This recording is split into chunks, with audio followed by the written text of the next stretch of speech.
En su decisión de inmigrante, dejaron las montañas y los bosques floridos. Nos sacó de nuestra casa la miseria ruin. Galicia parecido con la palabra de España, Galicia sí, pero nosotros aquí tenemos, en ucraniano suena así, Halíčina.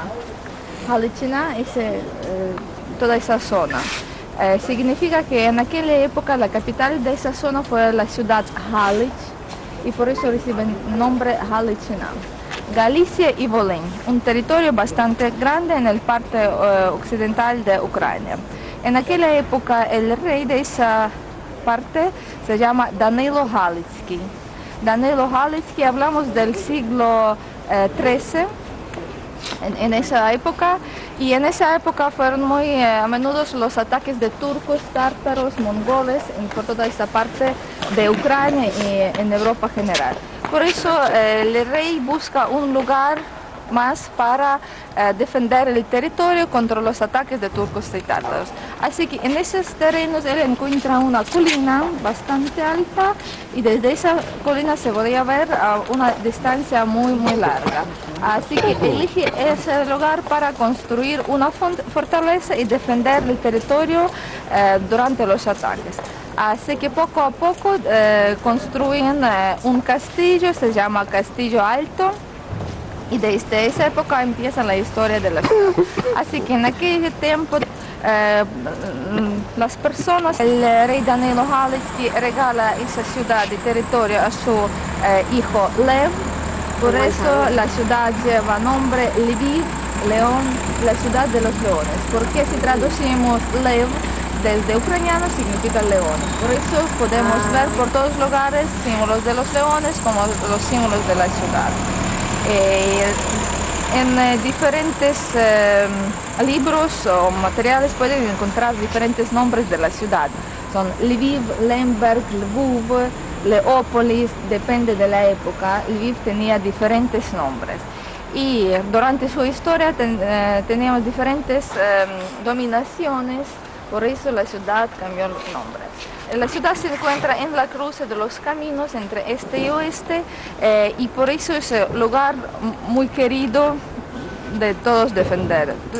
En aquel 56, los primeros datos en los archivos, es la fecha de fundación de la ciudad. Desde esa fecha empezamos la historia oficial de la ciudad. ¿Cuántos habitantes? 50.000 habitantes, pero bueno, durante la época estudial, decimos el periodo, crece mucho porque hay muchas universidades aquí pequeños al lado de la colina. Y en aquella época el príncipe Lev construye una ciudad fortificada, así que desde el principio, al final del siglo XIII ya existe una ciudad fortificada. Aquí en este lugar podemos ver un poco los restos de las fortificaciones. Esas piedras son los, ¿viste? Allá, ¿no? Son los restos de fortificaciones. Y así que por todo lado la ciudad antigua fue fortificada con dos líneas de portón. Plaza Central, vamos al Catedral Armenia y terminamos. Los polacos podríamos decir, esta parte la que hicieron los polacos, prácticamente los polacos y la parte de allá el de los austrohúngaros. ¿Qué pasó?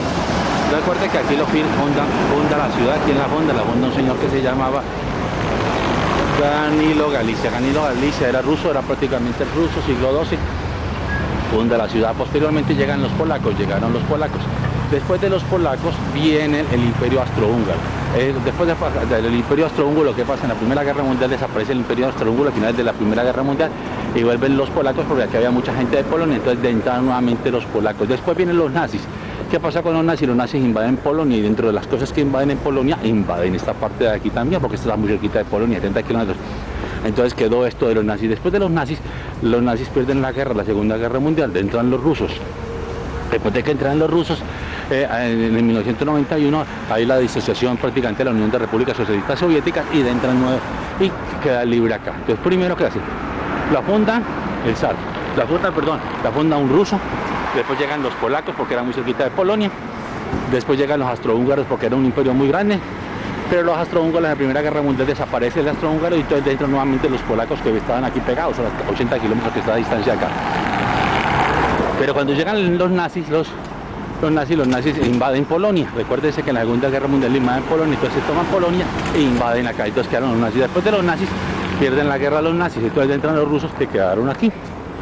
Y después de los rusos entran nuevamente la independencia en 1991.